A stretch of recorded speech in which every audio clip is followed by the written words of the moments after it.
Amen. Àmín. All eyes closed. Gbogbo wa dijú wàyí. All eyes closed. Gbogbo wa ká dijú wàyí. Something is about to happen Ohun kan fẹ́ ṣẹlẹ̀. that will change the life of so many forever. Tí yóò yí ayé ọ̀pọ̀lọpọ̀ padà títí láé. Something is about to happen Ohun kan fẹ́ ṣẹlẹ̀. that will announce the name of somebody here for greatness. Tí yóò kéde orúkọ ẹnìkan níyìn fún títóbi. Let there be silence. Kí ìdákẹ́rọ́rọ́ wà. Father, I thank you. Bàbá mo dúpẹ́ lọ́wọ́ yín. For you are the King of Kings, you are the Lord of Nítorí Lords. ẹ̀yin lọ bá àwọn bá àtolúwa àwọn olúwa. Your power is the greatest power, Agbára yín ni agbára títóbi jùlọ. and you have never failed your people. Ẹ ò sì dojú tí àwọn ènìyàn yín rí. Father, Bàbá I thank you mo dúpẹ́ lọ́wọ́ yín. because you are the great physician. Nítorí ẹ̀yin ni wọ́n ń ṣègùn ńlá. You heal physical, spiritual, and emotional diseases. Àtàrùn tara àti tẹ̀mí àti inú èrò I gbogbo give ilẹ̀ you ń all the wòsàn. glory in the name of Mo fi Jesus. gbogbo ògo fún yín ní orúkọ Jésù. Let there be silence. Ìdákẹ́rọ́rọ́ wà. Father, I'm praying right now. Bàbá mo ń gbàdúrà nísinsìnyí. Anyone in this gathering Pé ẹnikẹ́ni tí ń bẹ nínú ìpéjọ yìí. that has received the arrow of stroke, Tó ti gba ọfà ìrọlápàrọ lẹ́sẹ̀. I send the arrow back to the Mo senders in dábàá the òun name of padà Jesus. lọ bá àwọn tó rán ọfà náà lórúkọ Jésù. Anyone with the arrow of cancer, Ẹnikẹ́ni tó ní ọfà jẹjẹrẹ I lára. send the arrow back to the Mo senders in the dá name of ọfà òun Jesus. padà lọ bá àwọn tó rán ní orúkọ Jésù. Anyone with the arrow of migraine, Ẹnikẹ́ni tó ní ọfà I túlù. send the arrows back to the senders in Mo the name dá of ọfà Jesus. náà padà lọ bá àwọn tó rán ní orúkọ Jésù. Anyone with the arrow of cataract in the eyes, Ẹnikẹ́ni tó ti gba ọfà ìdíjú I nínú send the ojú. arrow back to the senders in Mo the name rán of ọfà Jesus. òun padà lọ bá àwọn tó rán ní orúkọ Jésù. Anyone here Ẹnikẹ́ni ní with breathing difficulties, tó ní ìṣòro pẹ̀lú èémí. anyone connected to this program Ẹnikẹ́ni tó so pọ̀ mọ́ ìpàdé yìí. with breathing difficulties, Tó ní ìṣòro pẹ̀lú èémí. with goiters and Pẹ̀lú arthritis, gẹ̀gẹ̀ àti làkúrègbè. receive your healing now in the Ẹ̀ka name of ìwòsàn Jesus. yín báyìí ní orúkọ Jésù.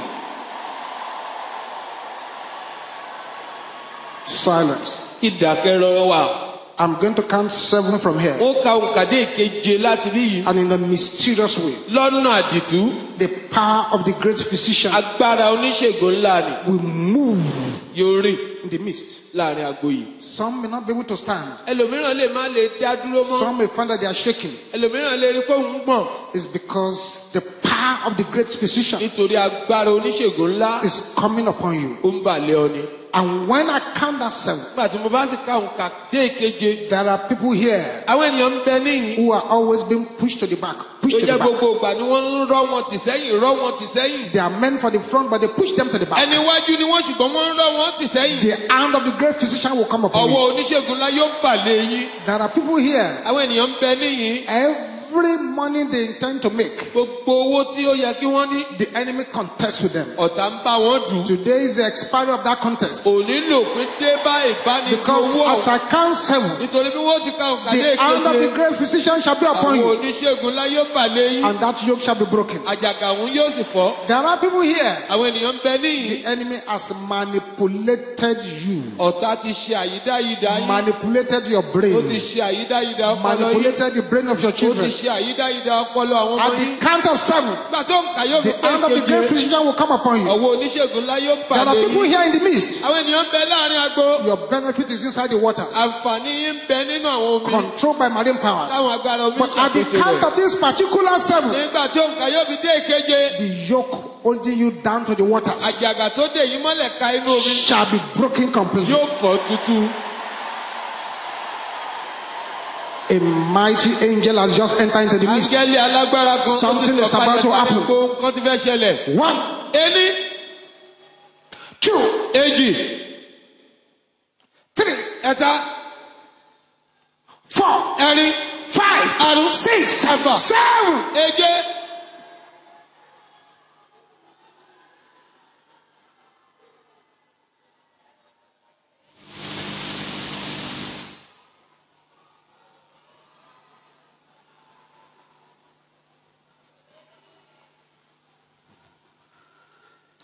Yes, it's happening.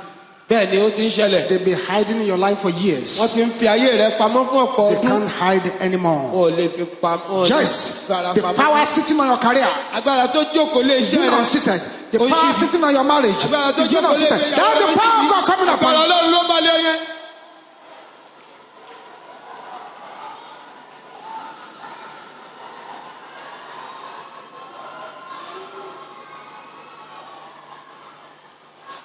Every arrow of insanity, gbogbo ọfà ìsínwín lose your hold. já èdè rẹ. Every arrow of insanity, lose your gbogbo hold. ọfà ìsínwín já èdè Every rẹ. arrow of epilepsy, lose gbogbo your ọfà hold. wàlápá já èdè rẹ. That's the power of God coming upon you. agbára Ọlọ́run ló ń balẹ̀ ọ yẹn. Thank you, Jesus. o ṣeun Jésù. You will now pray this prayer ó wá gba àdúrà yìí. before we sit down for a few minutes. ká tó jókòó fún ìṣẹ́jú díẹ̀. Pray this prayer very well. gba àdúrà yìí dáadáa. Don't say, I think I've prayed this kind of prayer before. má sọ pé mo ti gba àdúrà yìí rí kẹ́. Or don't say, I don't think this kind of thing can happen to me. má sọ pé mi ò lérò pé irú eléyìí lè ṣẹlẹ̀ sí mi. Say, every hand gbogbo ọwọ́ of which doctor táwọn adáhùn ṣe working against me, tó ń ṣe lòdì sí mi wither.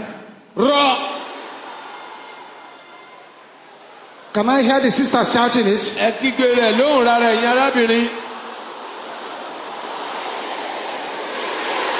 Is that the loudest the sister can shout it? táwọn obìnrin ò lè kígbe rẹ̀ jù báyìí lọ ni.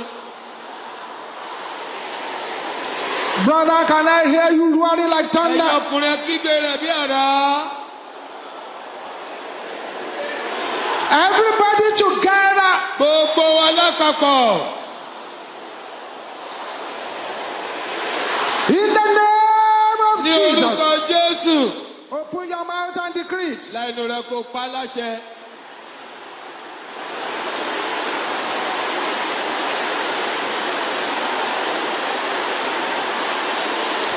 Thank you, o Jesus. ṣeun Jésù. Command it to wither. pàṣẹ kó rọ. In Jesus' name we pray. lórúkọ Jésù la gbàdúrà. Silence. ìdákẹ́rọ́rọ́ wa. Silence. Ida Perfect Keroro. silence. Please don't say anything. ẹ jọ̀wọ́ ẹ má wí nǹkan kan. You, that person over there, ìwọ ẹni tó ń bẹ lọ́hùn yẹn. that the witchcraft power of your grandmother has swallowed. tágbára jẹ ìyá rẹ ti gbé mì. Right there where you are. níbi tó wà yẹn. Be vomited. kí wọ́n pọ̀. Be vomited. kí wọ́n pọ̀. Your flesh, ẹran ara rẹ. your bones egungun rẹ. that they have eaten, tí wọ́n ti jẹ. your blood ẹ̀jẹ̀ rẹ. that they drank, tí wọ́n mu. let them vomit them. kí wọ́n pọ̀ báyìí. Vomit them. kí wọ́n pọ̀. Vomit kí them. wọ́n pọ̀. They must vomit them. wọ́n gbọ́dọ̀ They pọ̀. must vomit them. wọ́n gbọ́dọ̀ pọ̀. That's the power of God coming upon you. agbára Ọlọ́run ló ń balẹ̀ ọ yẹn.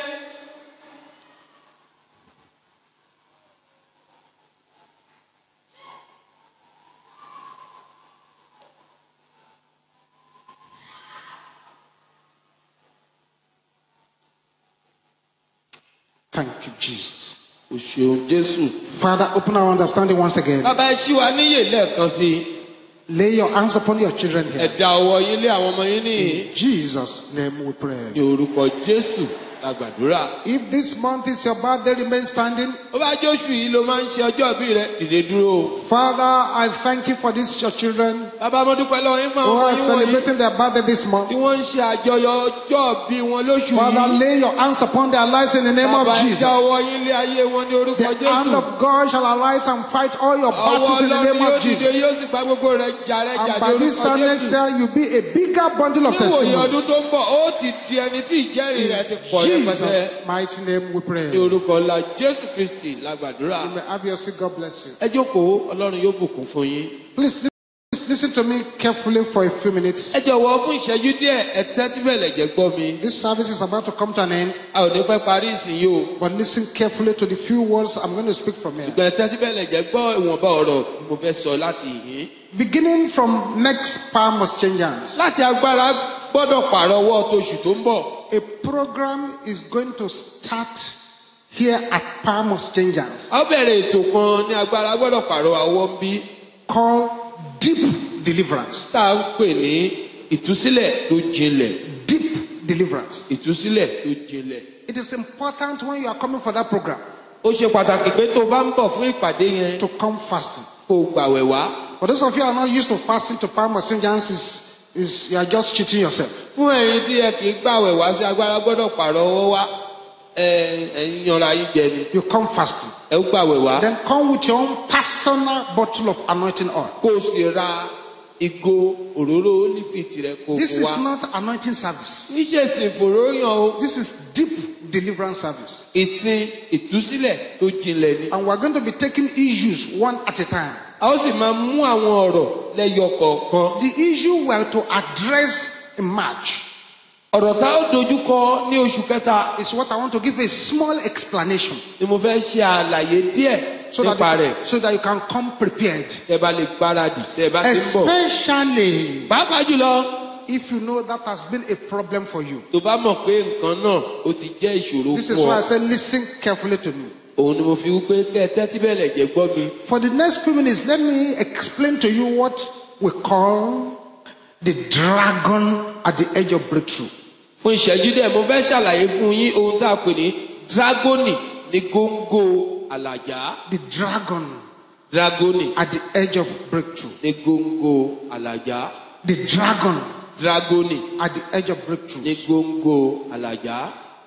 The Lord said, olúwa wípé there are so many thousands and thousands of people ẹgbẹẹgbẹ̀rún àwọn ènìyàn ló wà who are close to breakthrough, tí wọ́n súnmọ́ àlàjá. who have been close to breakthrough, tí wọ́n ti súnmọ́ àlàjá. who breakthrough moved close to, tí àlàjá súnmọ́ but they never got in. ṣùgbọ́n tí wọn ò wọnú rẹ̀. There is a dragon dragoni kan wà that keeps pulling them away tí ń fà wọ́n kúrò from that breakthrough. níbi àlàjá náà. And the Lord said, olúwa sì wípé plenty of my people are rejoicing on the minimum when I have maximum for them. ọ̀pọ̀lọpọ̀ àwọn ènìyàn òun ló ń yọ̀ lórí kíún nígbà tó ń ṣe tán láti fún wọn ní ńlá. Many are rejoicing on the crumbs ọ̀pọ̀lọpọ̀ ló ń yọ̀ lórí ẹ̀ẹ́rún when they should actually go into the full meal. nígbà tó yẹ kí wọ́n jẹ odidi oúnjẹ. In 1 Corinthians chapter 16, kọ́ríńtì kínní orí kẹrìndínlógún verse 9. ẹsẹ̀ ìkẹsàn-án. 1 Corinthians chapter 16, kọ́ríńtì kínní orí kẹrìndínlógún verse 9. ẹsẹ̀ ìkẹsàn-án. There are people, and I pray that you become one of them, àwọn ènìyàn wà mo sì gbàdúrà pé ìwọ náà yóò jẹ lára wọn. that the Lord said through these deep deliverance programs, olúwa wípé nípasẹ̀ ètò ìtúsílẹ̀ tó jinlẹ̀ ọ̀hún they will rewrite their family history. wọ́n ó tún ìtàn ẹbí wọn kọ. If you are that person, let me hear you shout aloud, amen. ẹ̀wọ̀lẹ̀ náà ṣe àmì tó rinlẹ̀.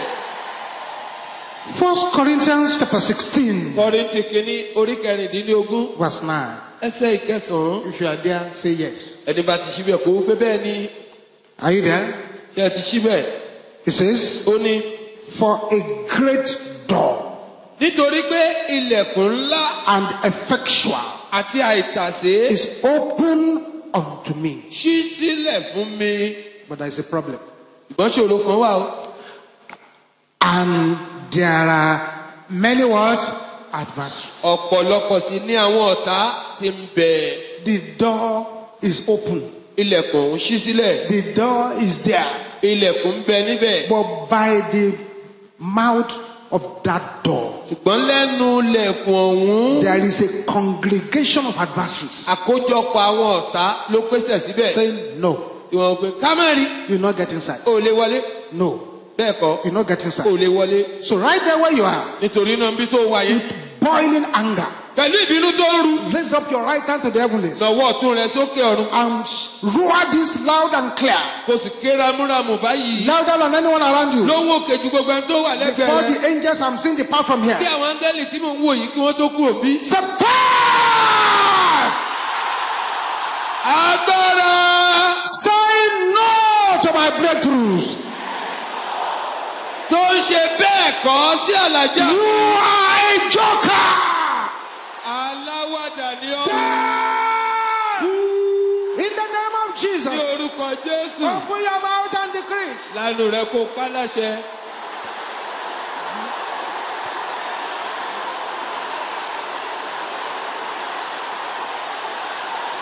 Open your mouth, open your mouth. lẹ́nu rẹ. In Jesus' name we pray. lórúkọ Jésù la gbàdúrà. Ecclesiastes ìwé oníwàásù chapter 6, orí kẹfà 1 to 2. ẹsẹ̀ ìkíní àti ìkejì. Ecclesiastes ìwé oníwàásù chapter 6, orí kẹfà 1 to 2. ẹsẹ̀ ìkíní dé ìkejì. This is part of what we're talking about here. lára ohun tí à ń sọ nìyí o. Ecclesiastes chapter 6, ìwé oníwàásù orí kẹfà 1 to 2. ẹsẹ̀ ìkíní àti ìkejì. There is an evil which I've seen under the sun, ibi kan ń bẹ tí mo rí lábẹ́ oòrùn. and it is common among men. ó sì ṣọ̀pọ̀ láàárín àwọn ọmọ ènìyàn. It is common ó ṣọ̀pọ̀ among men. láàárín àwọn ọmọ ènìyàn. A man ẹni tí whom God had given riches, Ọlọ́run fi ọrọ̀, wealth, ọlà and honor, àti ọlá fún, so that he wanted nothing for his soul tí kò sì sí nǹkan tí ó sì kù of fún all ọkàn that rẹ̀ he desired. nínú ohun gbogbo tí ó fẹ́. Yet God giveth him not power to eat thereof. ṣùgbọ́n tí Ọlọ́run kò fún un ní agbára àti jẹ nínú rẹ̀. He did not collect the power so he can eat thereof from kò God. gba agbára tí yóò fi rí jẹ nínú rẹ̀ látọwọ́ Ọlọ́run. But a stranger eateth it. ṣùgbọ́n àwọn àjèjì ènìyàn ló ń jẹ. This is vanity, asán ni èyí. and it's an evil disease. àrùn búburú sì ni. For somebody to see fún ènìyàn láti rí what to be possessed ohun tó yẹ kó ní and is not possessed, ṣùgbọ́n kò ní. the Bible says it's an evil disease. bíbélì wípé àrùn búburú ni. It's common among men. ṣùgbọ́n ó ṣọ̀pọ̀ láàárín àwọn ọmọ This is ènìyàn. why this is the first thing we want to address ohun àkọ́kọ́ tá a fẹ́ dojú kọ nìyẹn in the deep deliverance series. nínú ìpele ìtúsílẹ̀ tó jinlẹ̀. This passage you've read ẹsẹ̀ tá a kà yìí is loaded with meanings. ó kún ṣọ́ṣọ́ pẹ̀lú ọ̀rọ̀ púpọ̀. These two passages àwọn loaded with ẹsẹ̀ meanings. àyọkà méjèèjì. Number one, èkíní it's telling us ó ń wí fún wa pé there is no true expansion that will not involve taking risks. kò sí dídí ńlá kankan tó jẹ́ tòótọ́ tí kò ní nílò ká forí la ewu. Number two, ìkejì it's telling us ó ń wí fún wa pé that unto every new level fún gbogbo ìpele tuntun of achievement, nínú àṣeyọrí there is always a new devil. èṣù tuntun kan yóò yọjú. Unto every new level of achievement, fún ìpele tuntun tí àṣeyọrí there is a new devil. èṣù tuntun kan yóò yọjú. If you want to move where you are now and you want to be catapulted to the next level, there is a new devil in that level. tó bá fẹ́ kúrò ní ìpele tó wà ìka ta ọ́ sí ìpele tó kàn èṣù tuntun kan ń dúró dè ọ́ bẹ́ẹ̀. Every true door gbogbo ilẹ̀kùn tòótọ́ has satanic soldiers hanging around it, ó ní àwọn ọmọ ogun sátánì tó dúró nítòsí rẹ̀ trying to prevent people from getting inside. láti lè dí àwọn ènìyàn lọ́wọ́ kó má bàa wọlé. Meaning that when God opens a door, there are usually many adversaries by that door that needs to be defeated. ó túmọ̀ sí pé nígbà tí Ọlọ́run bá ṣílẹ̀kùn ọ̀pọ̀lọpọ̀ ọ̀tá ló máa ń wà tó rọ̀gbà yí ilẹ̀kùn ká tá a gbọ́dọ̀ ṣẹ́gun wọn. Meaning that there are wicked strangers contending with our inheritance at our door of breakthroughs. ó túmọ̀ sí pé àwọn àjèjì ká wà tí wọ́n dúró lẹ́nu ọ̀nà àlàjá wa láti bá wa dùn ún. Meaning that at the edge of breakthrough lies a vast array of contending forces. ó túmọ̀ sí pé ní góńgó àlàjá láórí àkójọpọ̀ àwọn agbára abánidùn. The presence of these adversaries pé àwọn ọ̀tá wọ̀nyí wà ń bẹ̀ does not mean that God has not opened the door. kò túmọ̀ sí pé Ọlọ́run ò ṣílẹ̀kùn o. In fact, the presence of the adversary sometimes is a sign that God has opened door unto you. lọ́pọ̀lọpọ̀ ìgbà pé ọ̀tá tiẹ̀ wà nítòsí ilẹ̀kùn ọ̀hún ní àpẹẹrẹ pé Ọlọ́run ti ṣílẹ̀kùn ọ̀hún fún ọ. Turning back from such obstructed open doors will be a first-class destiny tragedy. yíyí padà kúrò nínú àwọn ilẹ̀kùn tá a ṣí sílẹ̀ ṣùgbọ́n tọ̀tá yíká yìí yóò jẹ́ àjálù ńlá fún àyànmọ́. This is a very serious matter. ọ̀rọ̀ tó lé ní ọ̀rọ̀ yìí o. A boy applying for a job ọmọdékùnrin kan kọ̀wé kóun fẹ́ ṣe iṣẹ́ kan in a particular company. ní ilé iṣẹ́ kan. The person who is to approve his employment ẹni tó yẹ kó fọwọ́ sí gbígbà síṣẹ́ rẹ̀ was their family friend. ìbátan mọ̀lẹ́bí ọ̀rẹ́ ilé wọn ni. He visited their house every other day. ọjọ́ méjì méjì a máa wálé wọn. So it was supposed to be a walkover. ó yẹ kó jẹ́ ohun tí ó rọrùn fún un. The interview started. wọ́n sì bẹ̀rẹ̀ ìfọ̀rọ̀wánilẹ́nuwò. Just 1 minute ìṣẹ́jú kan for the boy to be called in for an interview, which was supposed to be a walkover. tó yẹ kí wọ́n pe ọmọdékùnrin yìí wọlé láti ṣe ìfọ̀rọ̀wánilẹ́nuwò tí yóò rọrùn fún. The only person he knew in the panel developed stomach upset. ẹnìkan ṣo tó mọ̀ rí nínú ikọ̀ inú bá bẹ̀rẹ̀ sí í run. So he ran to the toilet. ó bá du odilé ìgbọ̀nsẹ̀. It was them he came in. nígbà yẹn ni wọ́n pe ọmọdékùnrin yìí wọlé. He came in unprepared because to him it was a walkover. nígbà tó ń bọ̀ kò múra sílẹ̀ nítorí pé ó ti kà á sí pé kò ní le fún un. And so when he sat down, nígbà tó jókòó he looked around. ó wọ̀ tún wò sí. He couldn't see the man he knew. kò rí ẹni tó mọ̀ yìí. He was destabilized. ìmọ̀ rẹ̀ wá kò. They began to ask him questions. wọ́n bẹ̀rẹ̀ sí béèrè àwọn ìbéèrè lọ́wọ́ What is rẹ̀. this? kí leléyìí. What is that? kí leléyìí. He got so confused inú rẹ̀ polúkúrú muṣu débi pé that at a stage, nígbà tó yá they now said, "What is your name?" wọ́n bá tún ní kí tiẹ̀ lórúkọ rẹ̀. He had forgotten. ó ti gbàgbé orúkọ rẹ̀ pàápàá. Then they said, "We don't want somebody like this in this company." àfẹ́rú ẹni báyìí nínú So ilé all iṣẹ́ the yìí. panel members called him Zero. gbogbo àwọn ìgbìmọ̀ yẹn wọ́n bá yí òdo fún. And he went out. ó sì jáde lọ. Immediately he went out. ní kété tó tún jáde The man he knew ọkùnrin tó mọ̀ came back inside. tún padà dé láti ilé ìgbọ̀nsẹ̀. That is failure ìkùnà at the edge of breakthrough. ní góńgó àlàjá You see, nìyẹn. this failure at the edge of success, ìkùnà ní góńgó at the edge àṣeyọrí of ní miracles, góńgó iṣẹ́ ìyanu. the Bible calls it a common problem. bíbélì pè ní ìṣòro tó ṣọ̀pọ̀. It is a very serious problem indeed. ìṣòro tó ga ni. Why? kí ló fà á. Because almost there is not there. nítorí pé ó fẹ́rẹ̀ débẹ̀ ó yàtọ̀ sí ó débẹ̀. A man or woman who is almost saved will still go to hellfire. ènìyàn lọ́kùnrin lóbìnrin tó fẹ́rẹ̀ rí ìgbàlà ṣùgbọ́n tí kò rí ìgbàlà yóò kàn kún sọ́run àpáàdì náà ni. A landlord who almost bolted his door at night but forgot it, the thief will still come inside. onílé tó fẹ́rẹ̀ tilẹ̀kùn rẹ̀ lóru ṣùgbọ́n tí ò tí tó lè wá kó lẹ́rù ó lè wọlé náà A nìyẹn. prisoner condemned to death but who was almost pardoned will still be hanged.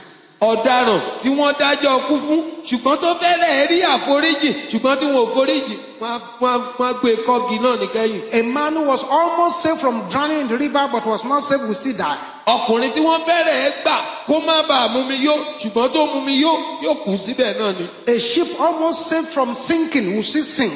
ọkọ̀ tí wọ́n fẹ́ẹ́ gbà kó má bàa rì ṣùgbọ́n tí wọn ò rí gbàlà yóò rì kẹ́yìn ni. A fire that was almost extinguished but will still destroy the house. iná tí wọ́n fẹ́rẹ̀ pa tán ṣùgbọ́n tí wọn ò rí pa yóò pàpàjọ ilé run náà ni. Almost there is not there. ó fẹ́rẹ̀ débẹ̀ ó yàtọ̀ sí ó débẹ̀. Adversaries are at the edge of breakthrough. àwọn ọ̀tá ní góńgó àlàjá. And they are blocking people at the edge of that wọ́n breakthrough. sì ń dí àwọn ènìyàn lọ́nà ní góńgó The àlàjá Bible náà. says it's a common disease. bíbélì wípé àrùn tó ṣọ̀pọ̀ ni. This is why people who know about deliverance prayer, they have given this disease various names. ìdí nìyẹn tó fi jẹ́ pé àwọn tó mọ̀ nípa àdúrà ìtúsílẹ̀ oríṣiríṣi orúkọ ni wọ́n ń pe àrùn tá à ń sọ yìí. They call it blockage at the edge of breakthrough. wọ́n á ní ìdínilọ́wọ́ ní góńgó àlàjá. They call it almost there anointing. wọ́n á pè ní ìfòròyìn ó fẹ́rẹ̀ débẹ̀. They call it near success syndrome. wọ́n á máa pè ní ìṣẹ̀lẹ̀ ó fẹ́rẹ̀ ṣe àṣeyọrí. They call it failure at the edge of success. wọ́n á pè ní ìkùnà ní góńgó àṣeyọrí. They call it problems on the eve of your miracles. wọ́n á máa pè ní ìṣòro lóru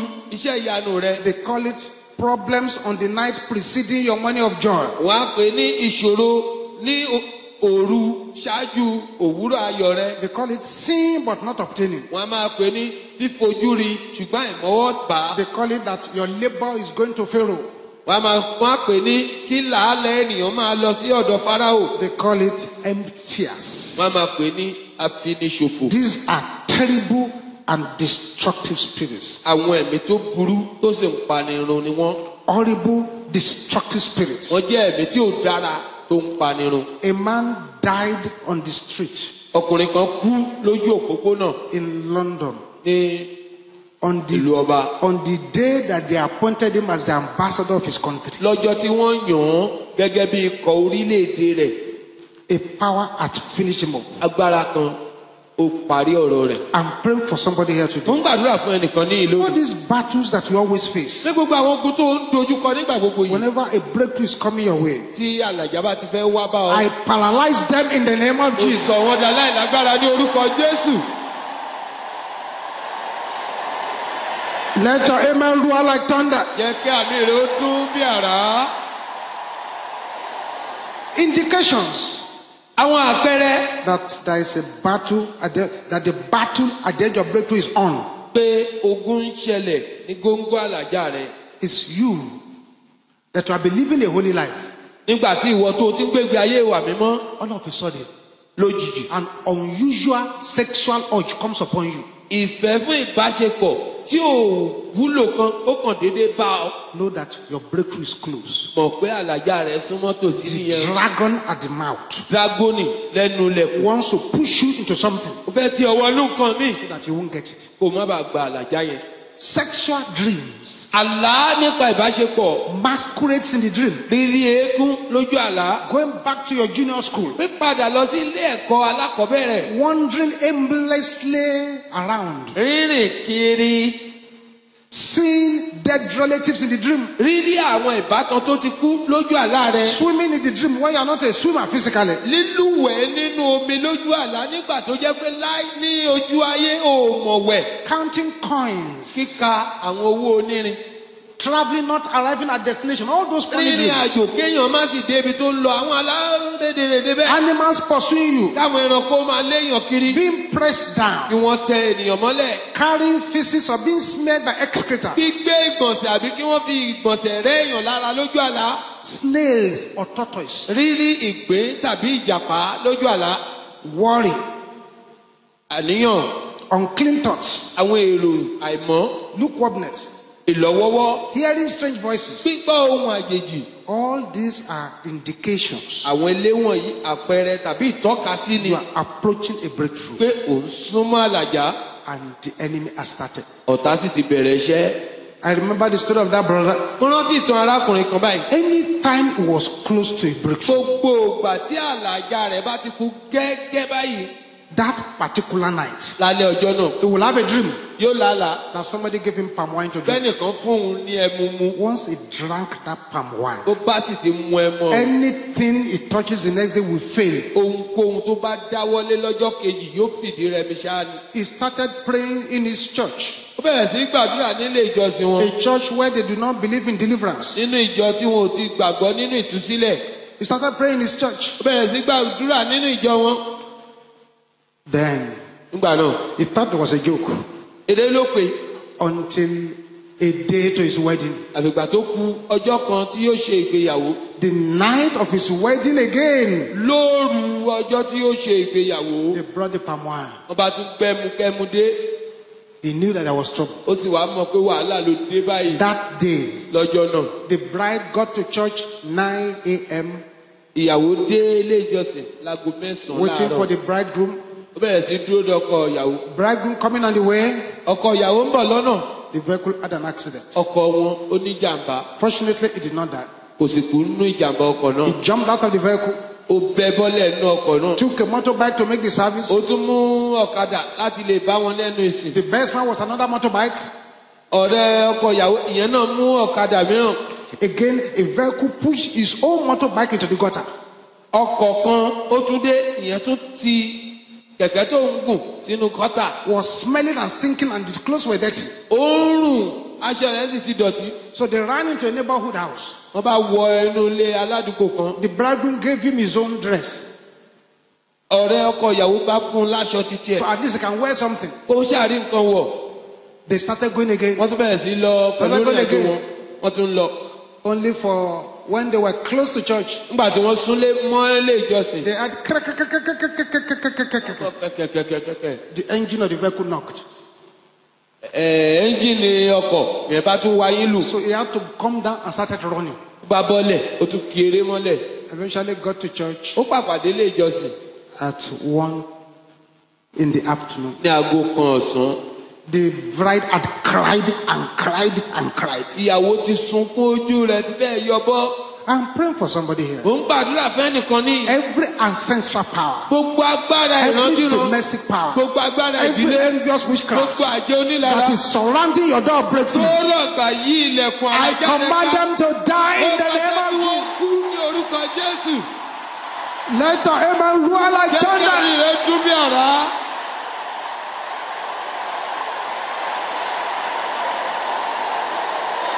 Amen. àmín. Joseph brought his 2 children Joseph mú àwọn ọmọ rẹ̀ méjèèjì wá to his father, sọ́dọ̀ bàbá rẹ̀ Jacob. Jákọ́bù. He placed the elder one by the right hand side, Ó mú ètò dàgbà sí ọwọ́ ọ̀tún, placed the junior by the left. ó mú ètò kéré sápá òsì. The old man cannot see, Bàbá arúgbó ọ̀hún kò ríran mọ́ fíá. but guided by the Spirit of God, Ṣùgbọ́n nítorí ẹ̀mí Ọlọ́run ń tọpasẹ̀ rẹ̀, the man crossed his hand ó bá yí ọwọ́ rẹ̀ po. to take the right hand to the head of the junior and the left hand to the head of the Láti gbé senior. ọwọ́ ọ̀tún sórí kékeré, ó sì gbé ọwọ́ òsì sórí àgbà. Joseph said, "Not so, my Joseph ní father. bàbá mi kò rí bẹ́ẹ̀, Not so, bẹ́ẹ̀ my kọ́, father. bẹ́ẹ̀ It's kọ́ not. bàbá It's mi. not the. This is the one. This is the elder. Eléyìí làgbà, This is the senior." eléyìí lẹ̀gbọ́n. I'm praying for somebody here Wọ́n today. gbàdúrà fẹ́ nìkan bíi lónìí. Those powers that are saying not so, Àwọn agbára tó ń sọ pé bẹ́ẹ̀ kọ́, not so, bẹ́ẹ̀ kọ́, for your breakthrough to manifest, pé lórí kálàjà rẹ̀ ó fara for hàn. your destiny to manifest. Mọ̀yànmọ́ rẹ̀ kó fara hàn. I bury them now in the name of Jesus. Báyìí ní orúkọ Jésù. A sevenfold amen. Àmì méje.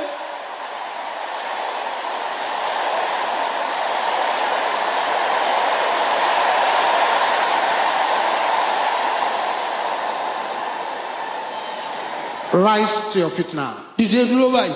Rise to your feet now. Dìde dúró báyìí. We have 10 prayers to pray. A ní àdúrà mẹ́wàá tá ó gbà. But next power must change us. Ṣùgbọ́n ní agbára gbọ́dọ̀ pààrọ̀ ọwọ́ This tó ń is bọ̀. the dragon we are going to deal with first in our deep deliverance series. Dragoni àkọ́kọ́ tá ó dojúkọ nínú ìpàdé ìtúsílẹ̀ tó Come jinlẹ̀. with your anointing oil. Mú òróró àdúrà Because tirẹ̀ if dání. God opens your eyes, Torí bí Ọlọ́run bá là ọ́ lójú. what is slowing down some people Ohun tó ń fa àwọn ẹlòmíràn sẹ́yìn. is a spiritual luggage on their head. Ẹrù ti tẹ̀mí tó wà lórí What wọn. is slowing down some people Ohun tó ń fa ẹlòmíràn sẹ́yìn. is spiritual chain on their hands. Òun ni ṣẹ́kẹ́ṣẹkẹ̀ tẹ̀mí tó ń What bẹ slowing lọ́wọ́ down wọn. some people Ohun tó ń fa ẹlòmíràn sẹ́yìn. is the band on their legs. Òun ni ẹ̀wọ̀n tó ń What bẹ is lẹ́sẹ̀ slowing down wọn. some people Ohun tó ń fa ẹlòmíràn is sẹ́yìn. the rope on their waist. Òun ni okùn tí wọ́n so mọ́bàdí wọn. They are pulling them back. Tọ́ta fi ń fà wọ́n wá sẹ́yìn, fà wọ́n wá sẹ́yìn, fà wọ́n wá sẹ́yìn. By the time all these shackles are broken, Nígbà tí gbogbo àwọn ṣẹ́kẹ́ṣẹkẹ̀ wọ̀nyí bá já tán. your story will change to glory in the Ìtọ̀rẹ́ name yóò of yí Jesus. padà di ògo ní orúkọ Jésù.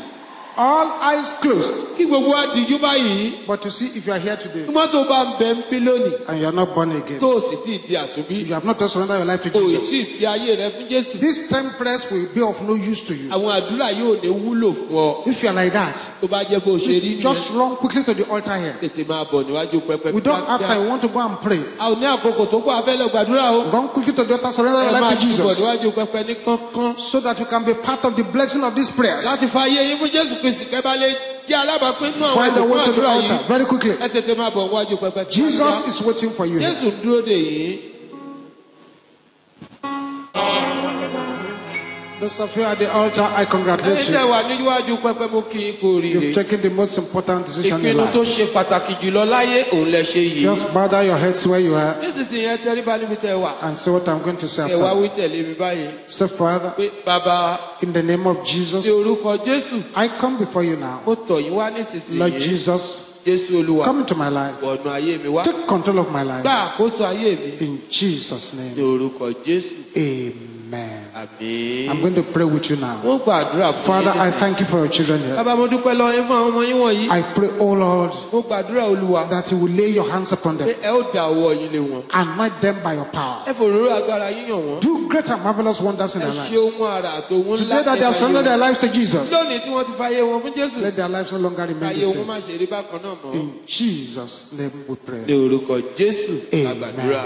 Àmín. Right there where you are, the counselors will talk to you. Níbi tẹ́ ẹ wá yẹn àwọn olùgbaninímọ̀ràn wọn bá yín sọ̀rọ̀. The rest of us, Àwa yòókù begin to tell the Lord á bẹ̀rẹ̀ sí sọ fún Olúwa. that anything in my life that will not allow that dragon at the edge of my breakthrough to die, Pé ohunkóhun nínú ayé mi tí ò ní jẹ́ kí dírágónì ní góńgó àlàjá mi kó kú. Father, forgive me now. Bàbá ẹ dárí rẹ̀ jì mí báyìí. Talk to the Lord now. Bá Olúwa sọ̀rọ̀ nísinsìnyí. Talk to the Lord.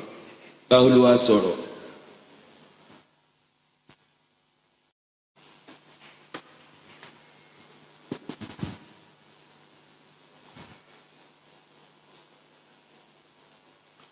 Let's rise to our feet, please. Ẹ jẹ́ ká dìde dúró ara. and bring out your prayer request ẹ sì mú lẹ́tà àdúrà yín jáde. and stretch it towards this altar. ẹ nà án síwájú pẹpẹ yìí. And let your amen roar like thunder as kí I àmì pray. yín máa dún bí àrá bí wọ́n ti gbàdúrà yìí. Father, in the name of Jesus, bàbá ní orúkọ Jésù. we spread this letter before you after the order of Ezekiah. àtẹ lẹ́tà yìí síwájú yín gẹ́gẹ́ bí ti Hesekiah. Answer them by fire in the name of nípa Jesus. iná ní orúkọ Jésù. Lay your hands upon these prayer letters. ẹ dá ọwọ́ yín lé lẹ́tà àdúrà Let wọ̀nyí. every point we have written there become gbogbo testimonies. tí a kọ sínú rẹ̀ kó di In the ìjẹ́rìí name of ní Jesus. orúkọ Jésù. Thank you, Heavenly Father. adúpẹ́ bàbá wa ọ̀run. In Jesus' name we pray. ní orúkọ Jésù la We gbàdúrà. are going to sing this song before we start the prayers. a kọ orin yìí ká tó bẹ̀rẹ̀ àdúrà wa. If you are still here, you have not given your first fruit offering. bá wà ní ìtò tí fi ọrẹ àkọ́so tìrẹ sílẹ̀. While we are singing now, come quickly to the altar ìbá ọtí ń kọrin lọ wá síwájú pẹpẹ ní and kíákíá. drop it here. kò sì fi sílẹ̀. Father, I'm praying on all this first fruit offering. bàbá mo gbàdúrà sí gbogbo ọrẹ àkọ́so Lord, wọ̀nyí. you will bless the giver. pé ó bùkún àwọn tó fi sílẹ̀. You open doors of great breakthroughs ó unto them. ṣílẹ̀kùn àlàjá ńlá fún wọn. With this offering, your story pẹ̀lú shall change. ọrẹ yìí ìtàn rẹ yóò yí padà. With this offering, the Lord will open great doors unto you. pẹ̀lú ọrẹ yìí olúwa yóò ṣí àwọn ilẹ̀kùn ńlá fún ọ. Thank you, Heavenly Father. adúpẹ́ bàbá wa ọ̀run. Glory be to your holy name. ògo ni fún orúkọ mímọ́ yín. Thank you, Lord. olúwa ẹ ṣeun. Amen. àmín. So come quickly now to the altar. Get yourself ready now. ẹ gbáradì báyìí. Each of these prayer ọ̀kọ̀ọ̀kan nínú àwọn àdúrà yìí. has testimonies ó attached to ní them. àwọn ìjẹ́rìí tó so pọ̀ wọn. And you have just few seconds to pray them. ìṣẹ́jú àyá díẹ̀ a sì ní láti gbà. If you lose your voice praying them bó bá gbà wọ́n tóhùn rẹ̀ há. and you get the testimony, ìgbọ́n tí ìjẹ́rìí tó ọ lọ́wọ́. you have made a good bargain. ó tó ojú bẹ́ẹ̀ lọ. Can you shout this loud and clear? kígbe eléyìí lóhùn rárá. Glory killers olùpá ògo of my father's house. ilé bàbá mi. Die! In the name of ní Jesus. orúkọ Jésù. Open your mouth and pray like that. la inú rẹ kó gbàdúrà bẹ́ẹ̀.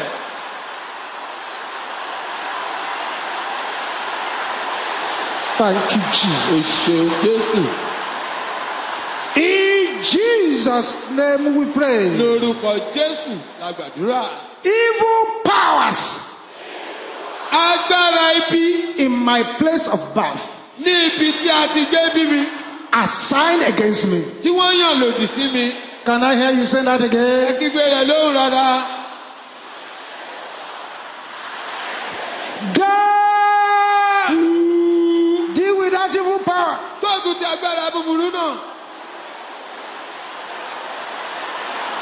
Yes, from my place of birth. agbára búburú láti ibi tí a ti gbé bí mi. In Jesus' name we pray. lórúkọ Jésù la gbàdúrà. We are going to pray this particular prayer 3 times. ìgbà mẹ́ta la gbàdúrà tó kàn yìí o. Any power agbára kágbára that accepted witchcraft for my sake, tó torí tèmi lọ gbà jẹ́. can you shout this with anger? ẹ kígbe rẹ̀ pẹ̀lú ìbínú. There's a woman who needs to shout this louder. obìnrin kan wà bẹ́ẹ̀ tó nílò láti kígbe rẹ̀. You are a liar. èké ni ọ́. Die! kú In the name of ní Jesus. orúkọ Jésù.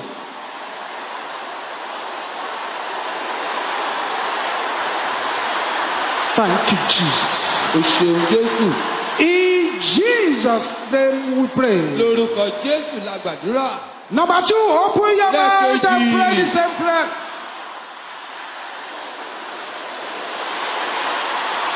Makatenda yabo shentera bo santa. àkóṣe kárí ìyá. Thank you, o Jesus. ṣeun Jésù.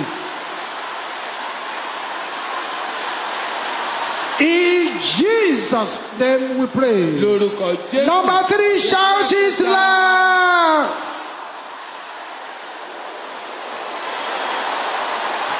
Mashikasetia. Eyabori dàkóso. In Jesus' name we pray. lórúkọ Jésù la gbàdúrà. Please pray these next 3 prayers so well that the enemy will regret that ẹ you gba came àwọn here. àdúrà mẹ́ta tó kàn yìí lóhùn rárá débi pé ọ̀tá yóò kábàámọ̀ pé ẹ wá síbí lónìí. Say, I kill mo pa every inherited sickness in my life. gbogbo àìsàn àjogúnbá tó ń bẹ nínú ayé mi. By the power nípa agbára of the blood of Ẹ̀jẹ̀ Jesus. Jésù. Open your mouth and begin to kill them. kó bẹ̀rẹ̀ sí pa wọ́n. I kill every inherited sickness in my mo body. pa gbogbo àìsàn àjogúnbá nínú ara By mi. the power in the nípa blood of agbára ẹ̀jẹ̀ Jesus. Jésù. In Jesus' name we pray. lórúkọ Jésù la gbàdúrà. Something is happening here. ohun kan ṣẹlẹ̀ ní. Every power gbogbo agbára that pursued my parents tó lépa àwọn òbí mi and is now pursuing me. tó ti wá ń lépa mi. You are a liar. òkè ni Die in the name of ní Jesus. orúkọ Jésù. It pursued my parents, is now pursuing me. òbí mi ó ti wá ń lépa mi. Thank you, Jesus. ṣeun Jésù. In Jesus' name we pray. lórúkọ Jésù la The gbàdúrà. powers agbára digging graves for me. tó ń wa isà òkú fún mi. Enter your kó grave sínú isà òun. in the name ní of orúkọ Jesus. Jésù.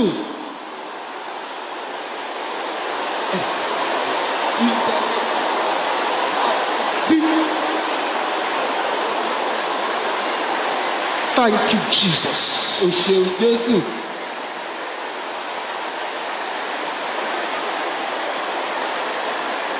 Thank you, Jesus. o ṣeun Jésù. In Jesus' name we pray. lórúkọ Jésù la gbàdúrà. Any rope okùn kókùn tying down my destiny, tó de àyànmọ́ mi mọ́lẹ̀. catch fire jóná. in the name of ní Jesus. orúkọ Jésù. Command the rope to catch fire. àṣẹ kókùn òun ó If jóná. it's tying down your destiny, tó bá de àyànmọ́ rẹ mọ́lẹ̀. Masetendekeyaboshenterabosente. tó líla lélẹ̀ kẹ́. Yes. bẹ́ẹ̀ni.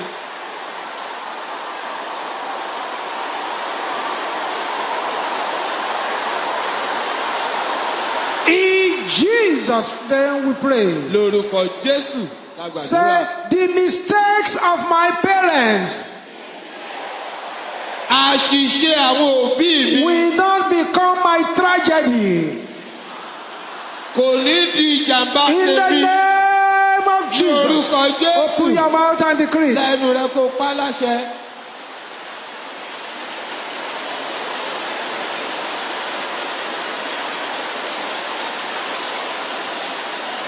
In Jesus' name we pray. lórúkọ Jésù la gbàdúrà. Now with a voice that roars like thunder. pẹ̀lú ohùn tó ń ró bí àrá.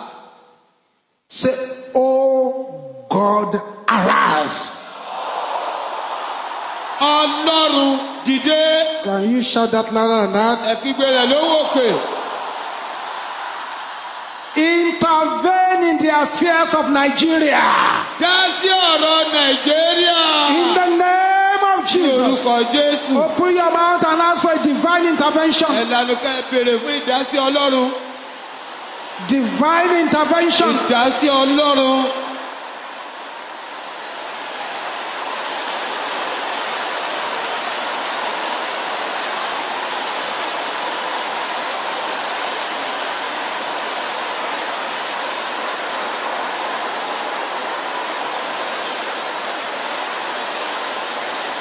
Thank you, o Jesus. ṣeun Jésù. In Jesus' name we pray. lórúkọ Jésù la gbàdúrà. Stretch your two hands forward a now. na ọwọ́ rẹ méjèèjì síwájú báyìí. I decree upon those mo hands pàṣẹ sí ọwọ́ wọ̀nyí that all the success padlocking powers pé àwọn agbára tó ń ti àṣeyọrí lágàdágodo. will release the key to your breakthrough by ó force. fi kọ́kọ́rọ́ àlàjá rẹ sílẹ̀ fún In the name of Jesus. ní orúkọ Jésù. Every wilderness detention gbogbo ìdánidúró ságejù that has kept anyone stagnant, tó ti mú ẹnikẹ́ni wà lójú kan. disgrace in the name of Jesus. láì tìjú ní orúkọ Jésù.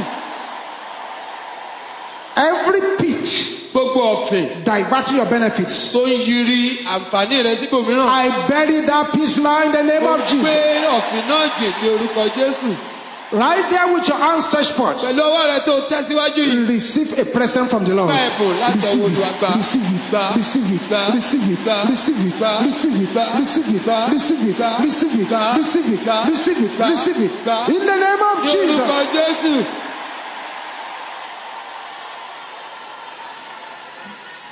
There are 207 persons Ènìyàn 207 in this program wọ́n wà ní ìpàdé tòní. who by the next power must change. Tó jẹ́ pé nígbà tí ó fi di agbára gbọ́dọ̀ pààrọ̀ ọwọ́ tóṣù tó ń bọ̀. Your story will have changed to glory. Ìtàn yìí yóò ti yíra padà di ògo.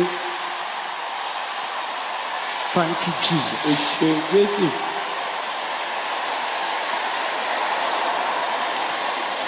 The Lord blesses you from Zion Olúwa yóò bùkún fún ọ láti sí and òní make wá. his face to shine Yóò upon mú you kójú rẹ̀ mọ́lẹ̀ sí ọ and be lára. gracious unto Yóò you. sì ṣàánú fún ọ. Your going and your coming out shall be blessings. Àlọ́ àti àbọ̀ rẹ̀ Everywhere you go, the glory of God shall shine upon your Gbogbo tó bá life. lọ ògo Ọlọ́run yóò ṣí ìbò ayé rẹ̀. You will go from strength to strength Ó lọ láti ipádé ipá. and from glory to glory. Láti ògo dé ògo. You will be greater than all the unbelievers around you. Ó tóbi ju gbogbo aláìgbàgbọ́ tó yọ ká lọ. You will tower above your colleagues. Ó ga ju gbogbo àwọn ẹlẹgbẹ́ The rẹ lọ. anointing of the overcomer shall be upon you. Ìròyìn aṣẹ́gun yóò bà lé ọ. I cover you with the blood of Ó fi Jesus. ẹ̀jẹ̀ Jésù Kristi bù The ọ́. sun shall not smite you by Oòrùn kì day, yóò pa ọ́ nígbà nor the òjò. moon by Àbí night. òṣùpá nígbà òru. Thank you, Heavenly Father. Adúpẹ́ bàbá wa ọ̀run. In Jesus' mighty name we Ní pray. orúkọ ńlá Jésù Kristi. Let us share the grace in fellowship. The grace of our Lord Jesus Christ, the love of God, and the sweet fellowship of the Holy Spirit be with us now and forevermore. Amen.